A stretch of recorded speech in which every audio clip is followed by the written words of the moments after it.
There are a lot of card games out there, and they all play very differently.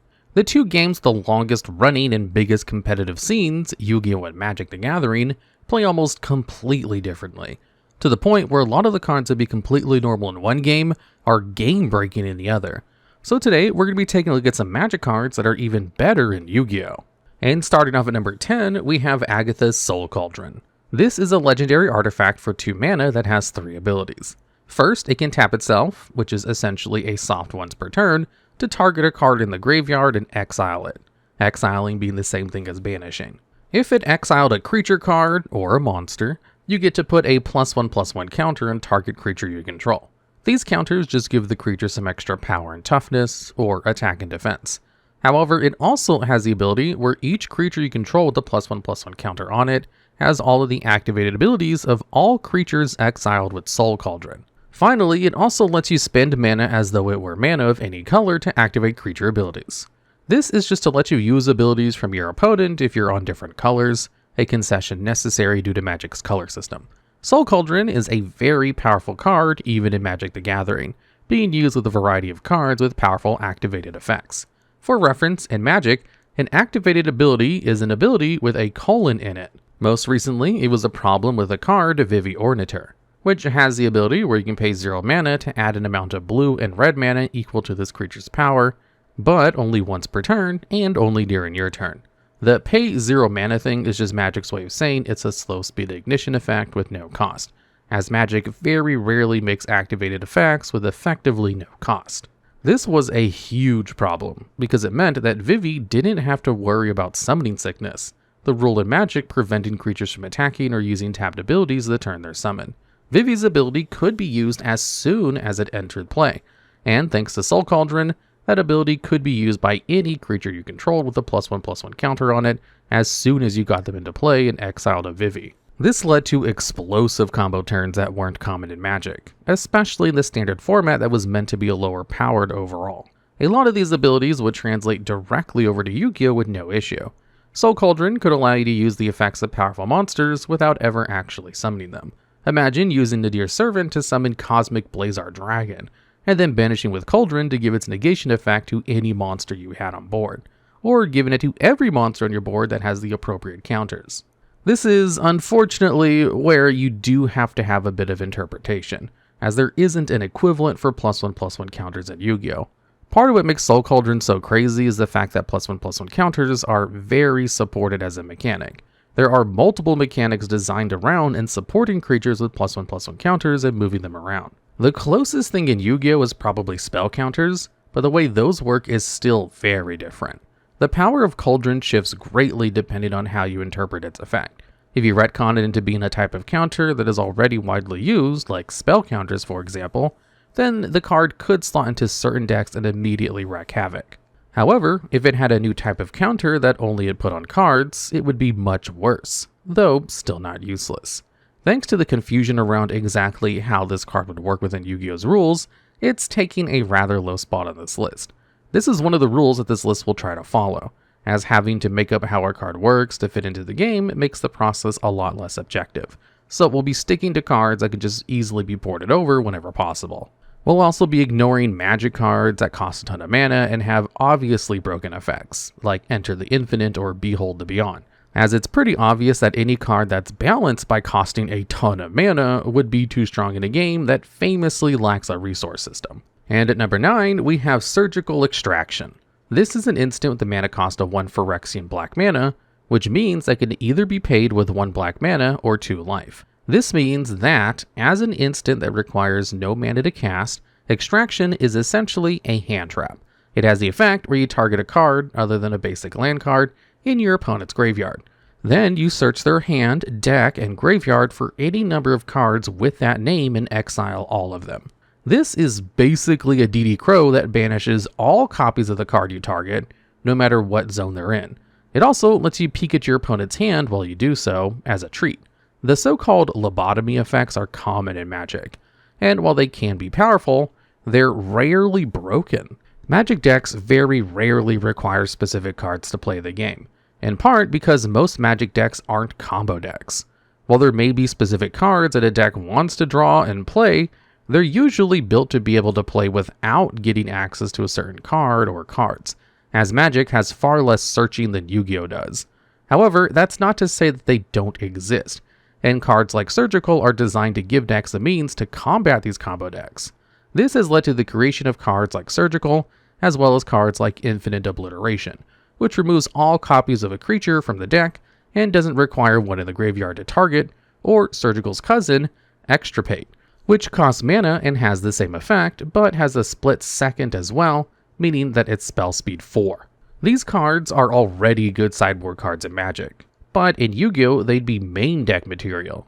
Not only are these targeted banishes from the graveyard, they can cripple certain strategies completely.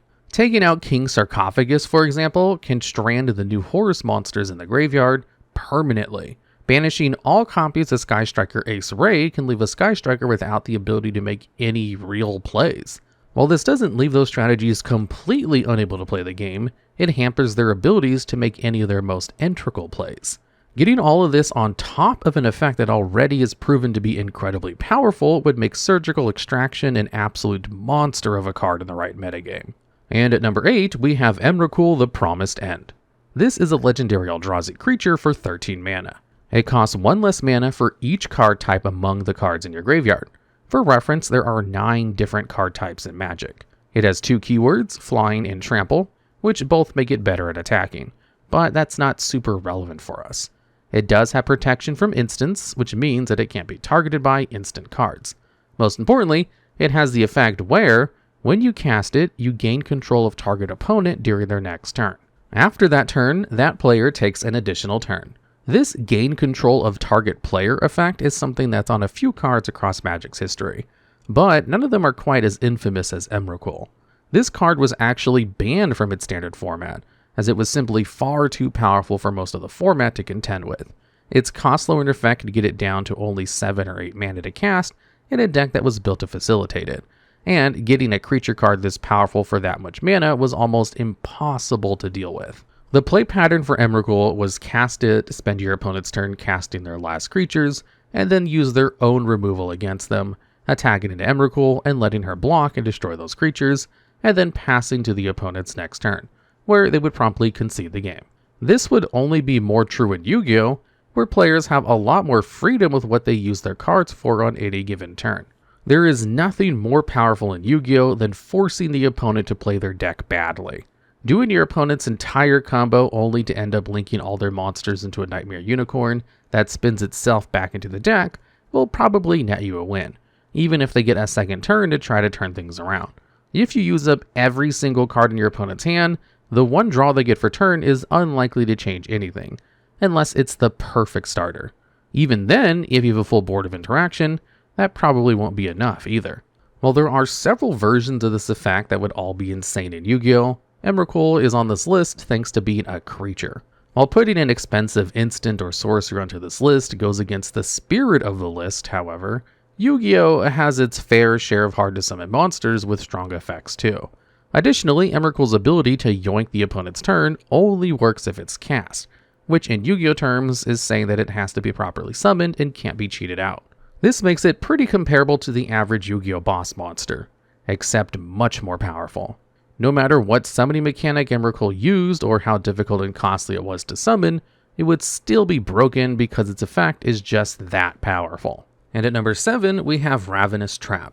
This is an instant with a mana cost of 2 and 2 black. It is the ability where, if 3 or more cards were sent to your opponent's graveyard this turn, you can cast this card without paying its mana cost.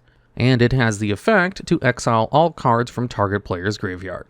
In Magic, Trap is a sideboard card that's occasionally played depending on the exact metagame. The average deck isn't putting 3 or more cards into the graveyard in a single turn of Magic, and even if they do, most of them don't care about having their graveyard exiled that much. On top of not always being good, it has a ton of competition. Something you'll come to quickly learn throughout this video is that Magic has a ton of graveyard hate compared to Yu-Gi-Oh! There are cards like Tormund's Crypt that, for 0 mana, can exile target player's graveyard at instant speed, though it has to be played during your turn to be activated, kind of like a trap card. Rest in Peace is an enchantment, think continuous spell, that exiles all cards from all graveyards when it enters the field and exiles anything that would go to the graveyard from that point forward. You even have cards like Scavenging Ooze and Lion's Sash, which can exile cards from graveyards while getting bigger for the cost of a single mana. This isn't even all the crazy graveyard hate cards in Magic, and it's not the only trap card in Magic that would be crazy in Yu-Gi-Oh! This was an entire mechanic in one of Magic's sets, and another card from this group was the incredibly powerful Mindbreak Trap.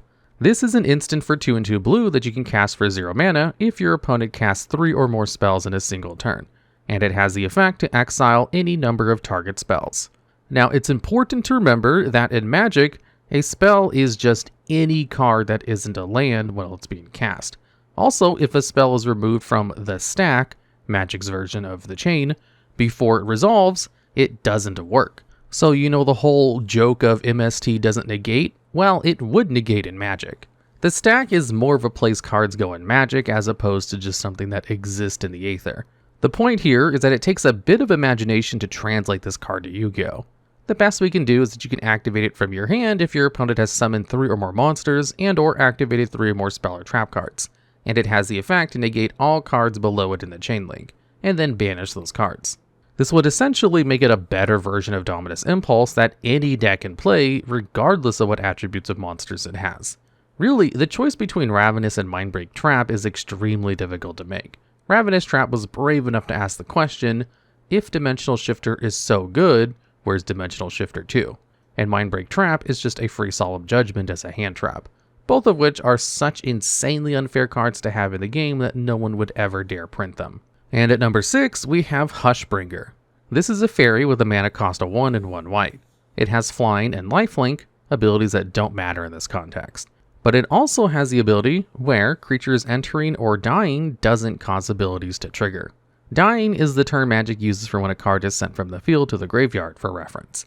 In Magic, this is used to hose a number of different strategies. Cards like Ravenous Chupacabra and Reclamation Sage have strong effects when they enter, but have bad stats for their costs.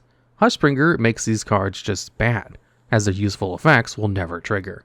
It also stops what are called aristocrat strategies, decks built around maximizing the effect of cards like Blood Artists, which deal damage to your opponent when creatures die.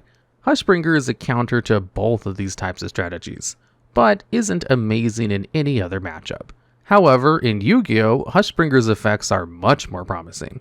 There are a lot of monsters in Yu-Gi-Oh! With effects that happen when they're summoned. The term Stratos-like is thrown around to mean any monster with an effect similar to Elemental Hero Stratos, who adds a hero monster from deck to hand on summon. Many archetypes rely on monsters with similar effects to start their plays. There are just as many cards that rely on being sent to the graveyard for their effects to activate, called floating effects by the community. Cards like Snake Eyes Flingberg Dragon and Baby Sarasaurus's floating effects are integral to allowing those strategies to perform their setup combos. Thanks to how this effect is worded, this can catch more than you may think as well, at least depending on how the rules work across the two games. This card has some specific, somewhat strange rulings in Magic. A card such as Admonition Angel, who has an effect that triggers when it leaves the battlefield, will not trigger if it dies while Hushbringer is on the field. However, a card such as Crawling Infestation, which triggers if a creature is put into the graveyard from anywhere, will still trigger if a creature dies for whatever reason. How this would be ruled in Yu-Gi-Oh! Would be dependent a lot on the exact PSCT of the card, as well as other things. So the exact cards that Hushbringer would and wouldn't stop is somewhat up in the air. Even a more conservative estimate of how the card would work does leave it being very powerful and messing with a ton of strategies. And at number 5, we have Grand Abolisher. This is a human cleric with a mana cost of 2 white. It is the ability where your opponent cannot cast spells or activate the abilities of artifacts, creatures, or enchantments. In Yu-Gi-Oh! Terms, this essentially means that they can't activate spell or trap cards or activate the effects of any monsters, spell, or trap cards on your turn. In Magic, Grand Abolisher is used for one of two things. The first is to help out against control decks. This isn't something that exists quite the same way in Yu-Gi-Oh!, but in Magic, there are a lot of decks that just play the opponent out of resources. All control decks are basically like Paleo for a Yu-Gi-Oh! Equivalent. These decks often rely heavily on counter spells which only work on their opponent's turn, and they want to keep their mana up during their opponent's turn as much as possible as well. Grand Abolisher serves to shut down this strategy and force control players to be a bit more proactive with their plays. The other place the card sees a lot of play in is in combo decks. In Magic, combo decks are more akin to FTK strategies, usually trying to do something very unfair to outright kill the opponent without ever interacting with them. Abolisher allows them to push through these combos without having to worry about the opponent having an answer ready. This role is flipped on its head in Yu-Gi-Oh, however, as since basically every deck can put enough power on board to OTK at any given turn, you have to have interaction ready. As a result, this would kind of just break the balance of the game entirely. It would be a monster that, if summoned, would allow you to perform the rest of your combo with absolutely no interaction coming from the opponent, either letting you guarantee a full board on turn 1, or guaranteeing an OTK on turn 2 or later. It's also a mana value 2 creature, so it may be translated over as a level 2 monster, which would make it a normal summon for Sprite and make it searchable off of Gigantic Sprite, which would be really broken for that deck in particular. It's hard to say exactly how impactful this would be, as it depends on what decks are able to search out and summon Abolisher easily, but it would most certainly be a huge problem if left unchecked. And at number 4, we have Glimpse of Nature. This is a sorcery at the mana cost of 1 green with the effect where, for the rest of the turn, each time you cast a creature spell, you draw a card. This card is actually currently banned in the modern format, though somewhat unnecessarily due to the combos it can enable. Glimpse is most known for its role in elf decks. These decks play a ton of cheap elves and the card Heritage Druid, which can tap any 3 untapped elves you control to add 3 green mana. This doesn't use the tap symbol, which means that does not care about summoning sickness, allowing you to use the elves you cast to add more mana this turn. This could allow you to create an engine where you cast elves, draw new cards, tap those elves for mana to cast those cards, draw more cards, rinse and repeat, until you have enough cards and mana to play something like Craterhoof Behemoth and attack for game. This is made even more effective with cards like Gaia's Cradle that can add a ludicrous amount of mana if you have a lot of creatures in play. So, considering that this card has already shown to be problematic in creature-based combo decks, it's no surprise that it would be completely insane in Yu-Gi-Oh! It is worth saying that this card wouldn't necessarily be the auto-include in every single deck you may assume it to be. Some decks are just able to go through all their engine every single game regardless, and really don't want to play anything that isn't a part of their combo or a hand trap. However, that only applies to very specific, usually overpowered decks that eventually get hit on the ban list. There would be a ton of decks that utilize Glimpse of Nature to extend their combo into oblivion, probably to perform some infuriating FTK. This isn't even the only card like this in Magic. Not only do you have many other versions of this same effect, but you also have cards like Fecundity that do this same thing, but with creatures dying instead.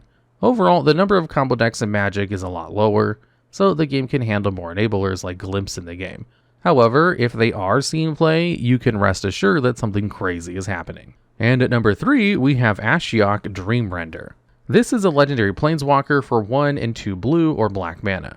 As a planeswalker, it has a few unique traits, but all you really need to know is that it has loyalty abilities that are all soft once per turns, and it can be attacked like a player, reducing its loyalty, and, if it runs out of loyalty, destroying the card.